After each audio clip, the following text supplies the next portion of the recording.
el titular, como en algún momento lo han manejado algunos medios, son 40 años de impunidad, doctor. 42 años del martirio. Por eso decía yo hace 42 años de impunidad. Mira, por eso decía... Abro el debate. Gracias. Para que platiquemos. Brevemente, porque el tema pues es cotidiano. Entonces, por eso decía hace unos momentos que es la punta del iceberg de una serie de circunstancias vivenciales del país, ¿verdad? Primero porque no fue la única víctima. Hubo quienes, por las mismas razones que él fue asesinado, fueron torturados previamente y desaparecidos. Muchos de ellos ni siquiera se sabe dónde están enterrados, ¿verdad? Como el caso de Roque Dalton García, en fin. Es decir, las ideas se combatían no con ideas, sino con balas. Con balas. Y como les repito, es de los 80,000 que están contabilizados, ¿cuántos no habrán que igualmente merecerían ser recordados cotidianamente y no solo en una fecha X, porque en esa sucedió un hecho? Yo creo que el país tiene pendiente hacer una investigación histórica, ya no en aras de meter preso a nadie, sino una investigación histórica donde se nos diga quiénes mataron a Romero. Yo creo que la mejor manera de conmemorar una fecha es hacer un autoanálisis que estamos haciendo para representar o mantener vivos los principios que se supone que estamos conmemorando con una persona o con un acto. Entonces, por ese lado, los funcionarios actuales, ¿qué están haciendo para revivir o para mantener viva esa memoria? Y nosotros como ciudadanos, ¿qué estamos haciendo también? Porque es muy fácil, sí, analicemos la historia, recordemos los hechos, veamos qué se pudo hacer, veamos qué se está haciendo, pero cómo cada uno de los actores en la sociedad actual está participando para mantener viva esa memoria es lo que quizás merece más la pena analizar. ¿Crees tú que es importante ir más allá para quitarle ese complemento de titular de 42 años de martirio, 42 años de impunidad? ¿No crees tú que es importante hacer una indagación concreta para poder hacer justicia? No, por supuesto que sí, pero no solamente sobre él, como dice el doctor García. La indagación es en términos generales porque es la sociedad. Hay víctimas en específico, pero la sociedad salvadoreña continúa en sufrimiento porque todavía no hemos cerrado las heridas, no hubo una transición posguerra para que podamos decir nosotros salimos de la guerra, estuvimos en la transición y la enfrentamos de este momento. Nosotros hemos tenido impunidad y hasta la fecha todavía no hay una nueva ley. A mí no me parece, es decir, yo no quiero que los metan presos o no estaría pensando en que sería ideal meterlos presos por un montón de años, pero definitivamente tiene que haber una racionalidad o una proporcionalidad entre el daño tan legítimamente grave que han ocasionado a muchas personas y a la sociedad salvadoreña como para que solo pido perdón y ya. Es decir, la gente necesita saber la verdad de lo que sucedió, dónde están sus muertos, para poder repararse ese daño y que se le garantice que no se va a repetir.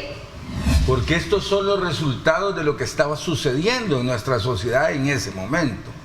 Aquí estábamos en una guerra civil, ¿verdad? Donde murieron alrededor de 100,000 muertos. Y hubieron muertes, asesinatos simbólicos que los llevamos como estigma, como sociedad, que es el caso de Monseñor Romero. Aparte, como dijo Tania, no ha terminado el conflicto, por lo que veo, ¿verdad? Porque seguimos en una confrontación radical y toda la cuestión.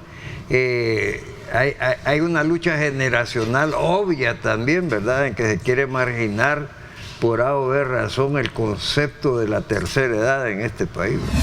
Los ingresos de las familias eran mejor que los de hoy. Estamos hablando 52 años después, ¿verdad? Pero había represión política.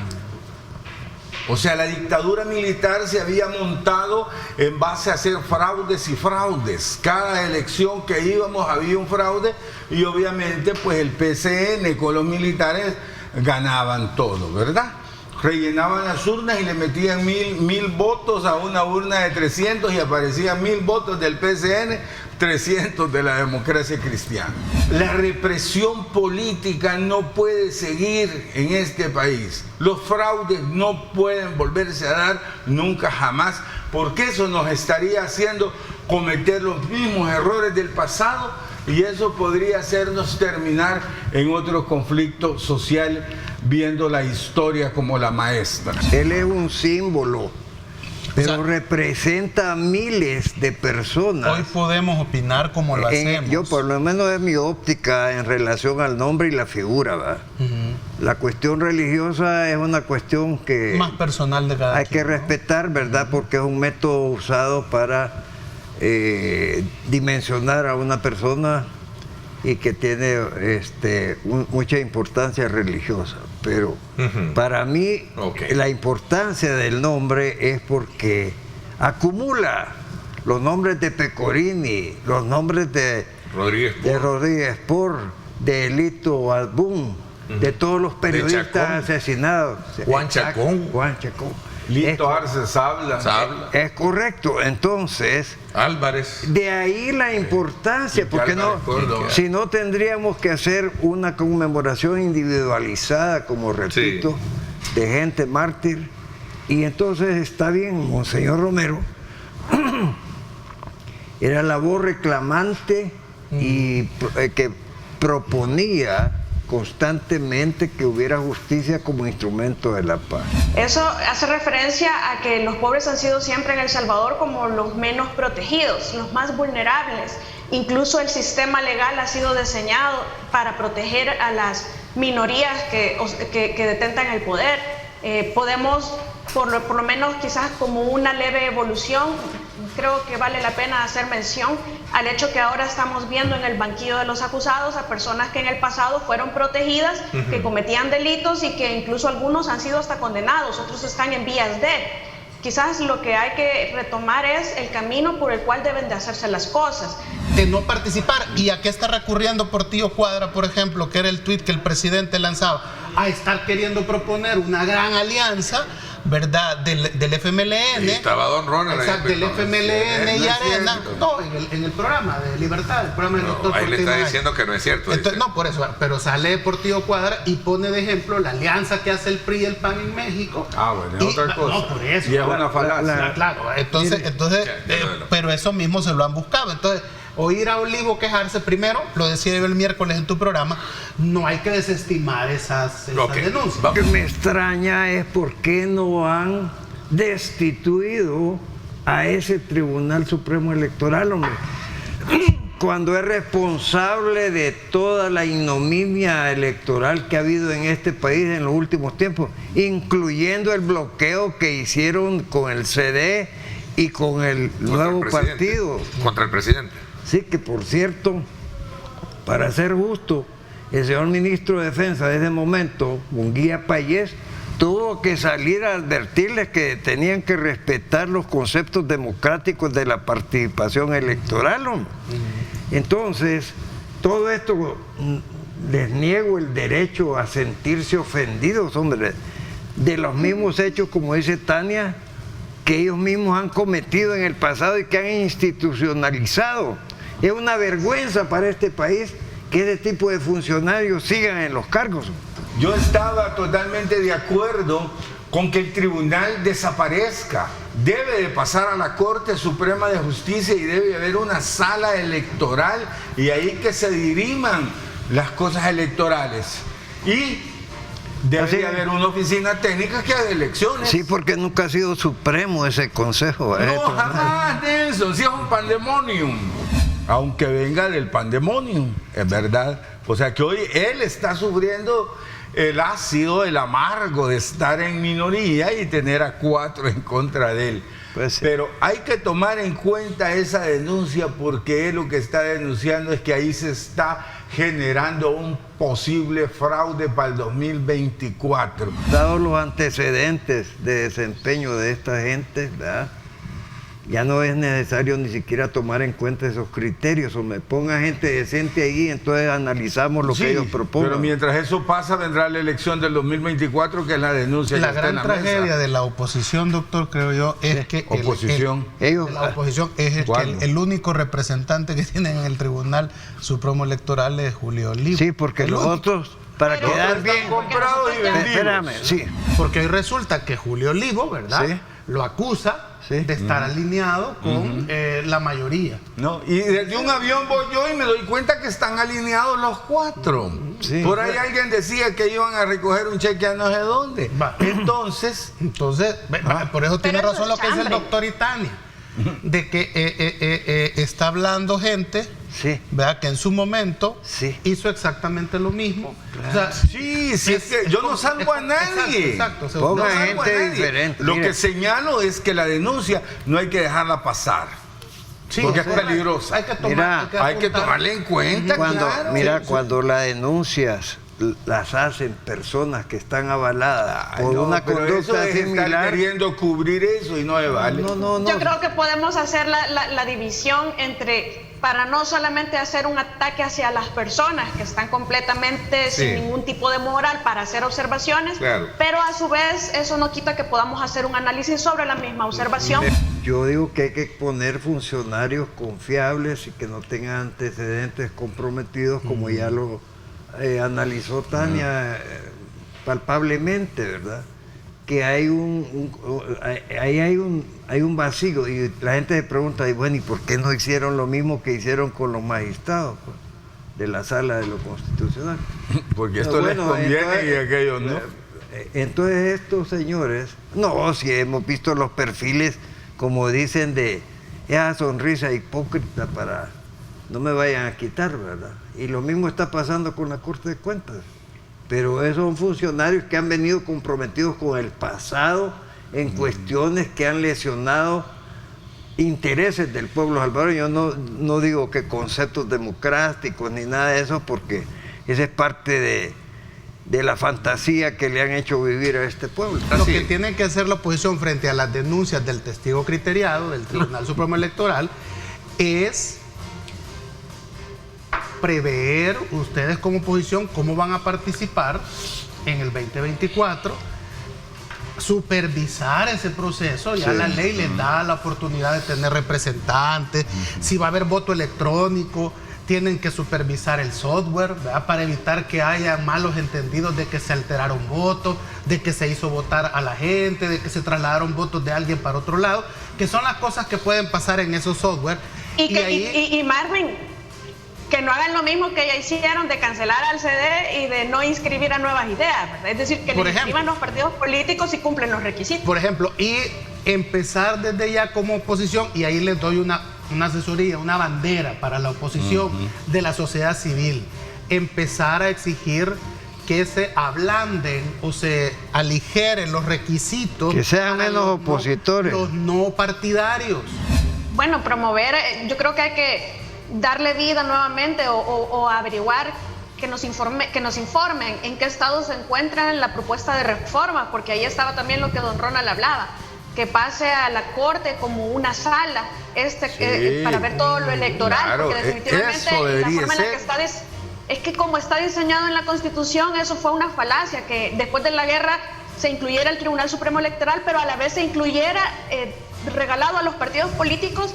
Es como decir, tenemos tribunal, pero no tenemos tribunal. Entonces sí, pero no. Y no es realmente un tribunal del pueblo o para los intereses de las mayorías, sino para los intereses de los partidos que están favorecidos económicamente por patrocinadores pudientes. Eso es lo que tenemos. Eso es lo que nos vendieron como democracia después de la guerra para incluir en la Constitución. Sin embargo, fue un avance. Y nuestros televidentes nos dicen, mira Ernesto, yo creo que el tema del tribunal está claro. Está pidiéndose cambios desde hace años sobre la base de que es un tribunal que es partidizado. Y es que creo que todo el problema viene de ahí. Debería de ser independiente, como por ejemplo ser colegiado.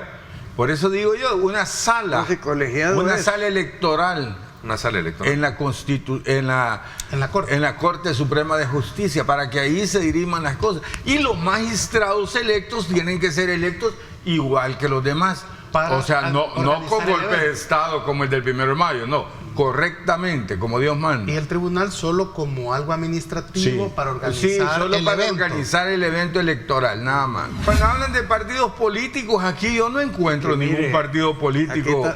Estamos en presencia de una acción de mantenerse en los cargos, hombre. Entonces, el pez por la boca muere, entonces no hay que hablar para que pasar desapercibido. Es correcto, Ok. doctor.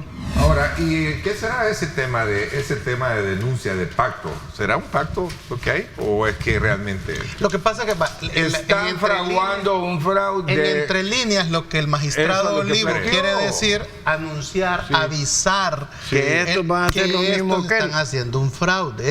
Ese es entre líneas lo que él está diciendo. Pues sí. Porque va a denunciar a componendas internas administrativas, que toman las decisiones por mayoría, que a él no le notifican, que hay algo Y todo oculto. lo señalan al voto electrónico de la diáspora. Exactamente. Ese Entonces, es ahora bien, la cereza del más pastel. allá de que él sea un testigo criteriado en esas, digamos, declaraciones, hay que escucharlo. Y le corresponde obviamente a la oposición, a los que vayan a competir como no partidarios, ¿verdad? Supervisar el proceso electoral. Claro. ¿Cómo? Si va a ser el voto electrónico, es el software. Es que ya no puede haber tampoco no partidarios. Habrá que analizar si va a haber pensión universal, que es ya el 75% de la gente que nunca va a tener una pensión Jamás. en el sistema actual. Jamás. Ahora, por ejemplo, yo he escuchado economistas de derecha que dicen de que no hay problema con el sistema que tenemos, con las AFP. Es posible, no hay problema, pero la situación es que como los salarios en este país son bajos, nunca nadie va a poder llegar a tener una pensión digna ganando $360 mensuales, ¿verdad? A menos que Es sea imposible. militar, ¿verdad? Bueno, que se retiran con el 100%, Pues ¿verdad? sí, ¿a qué edad? ¿verdad? Exactamente. Entonces, esto creo yo que es lo que debe de asumirse como un problema que tiene el sistema privado de pensiones. Para empezar, les quiero decir que como opositor del sistema que se implantó, que por cierto, de grata recordación, el señor Aceto Marini, que fue importado del sistema chileno, que a su vez lo importó del sistema de globalización. Perdón. Les puedo decir que el sistema está diseñado precisamente para el enriquecimiento de aquellos que controlan el sistema de pensiones, y así lo ha demostrado. Y así ha ¿verdad? sido, exactamente. Bien, es una grosería que solo la puede soportar la sumisión en que han permanecido estos pueblos de América Latina. De tal manera de que hay que quebrar ese sistema. ¿Y cómo le va a estar pagando usted beneficios a una administración superiores a un enriquecimiento de asalto? El sistema era nacional, ¿verdad? Con el INPEP. Así. ¿Qué le pasó al INPEP? Le robaron el dinero, se quedó sin pisto. Se robaron el dinero que lo vigilaba el Estado. Se quedaron sin plata. Entonces montaron un sistema diferente, que es el de las AFP. Aquí han ideologizado a la gente en cuanto a tirarle piedras a las AFP. Las AFP son dos empresas que administran en base a una ley, ¿verdad? Punto. Bueno, solo esas quedaron, ¿verdad? Sí, eran 5. Porque al principio- 4, las otras quebraron. ¿A dónde están los pecados? la hicieron quebrar? Claro. También. ¿A dónde están? No, quebraron. El poder ahí. político- La de Perdomo, por ejemplo, la administraron re mal y quebraron. No.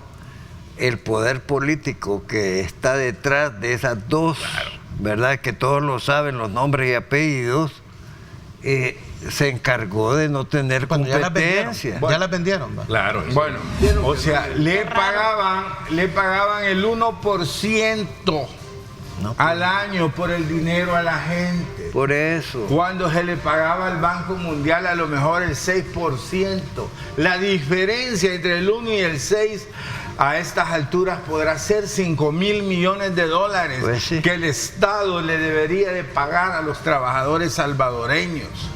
Y de eso no se habla, pero ahí está el gran pecado de todo. Mira. Y Pero el Estado recordemos- somos todos. ¿Y quién se va a sacar esa plata para pagar 5,000 millones de Recordemos dólares? la última gran movida que hicieron en la Asamblea Legislativa entre Arena y el FMLN, cuando el gobierno del FMLN necesitaba pisto para pagar la deuda externa y se aliaron con los de Arena para hacer la reforma y poder llevarse la plata.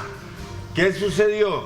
Que los de las AFP salieron ganando porque creo que hasta le subieron la comisión, ¿verdad? Los del gobierno del FMLN salieron ganando porque se llevaron la plata. Estos tenían diputados, los diputados del Frente. Estos tenían diputados, los diputados de Arena. ¿Quién perdió? El pueblo salvadoreño, porque era el único que no tenía diputados en la Asamblea Legislativa. Puede ser que las AFP no sepan el problema que nos están causando a los pensionados y no presionen a los políticos para que lo resuelvan. Las AFP nada tienen que ver, hombre. Mira, pero hijo, bienvenido al sistema oligárquico. Si ese es el problema. Pero están ganando, las AFP están ganando. No, por supuesto, y no están trabajando. Haga la cuenta cuánto han ganado en 20 años. Un montón de plata. Millones. Ajá. Y un pensionado. Pero ese es el problema de tu pensión. Váyanse a los nombres. ¿Sabes cuál es el problema de la pensión? Tu salario. Mire, ¿sabe cuál es el problema? Ahí empezamos a hablar. Esta es una cuestión de dinero. Aquí le pagan demasiado poco a la gente. Con $360 de salario mínimo, ¿cuánto puede ahorrar un trabajador para jubilarse? Nada. Se aprovecha del más miserable que él para sentirse menos miserable. Pero si vos producís lo suficiente con la productividad... Tú dices que son los salarios. Eso. No.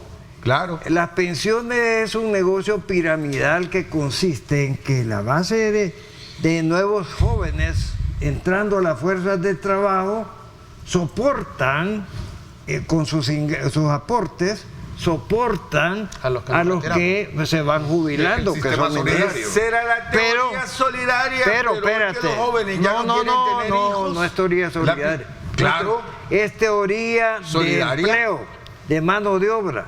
Es decir, si no hay empleos, porque está cristalizado, solo. O sea, volvemos a la producción, ¿verdad? Entonces, si hay producción, hay empleo. No necesariamente, porque ¿quiénes son la mayoría de jubilados? No son los empleados públicos. Mira, Nelson. Sí.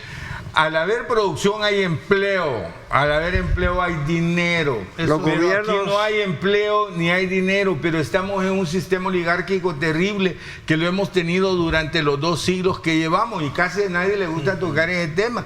Pero hay 2 oligarquías en este país, ¿verdad? Ese es el fondo. La oligarquía privada y la oligarquía oficial, porque si analizas quiénes son los que han vivido ese boato de la economía, te vas a encontrar que son 2 sectores, ¿verdad? No, la oligarquía creo que es el grupo que usufructúa al Estado para hacerse millonario.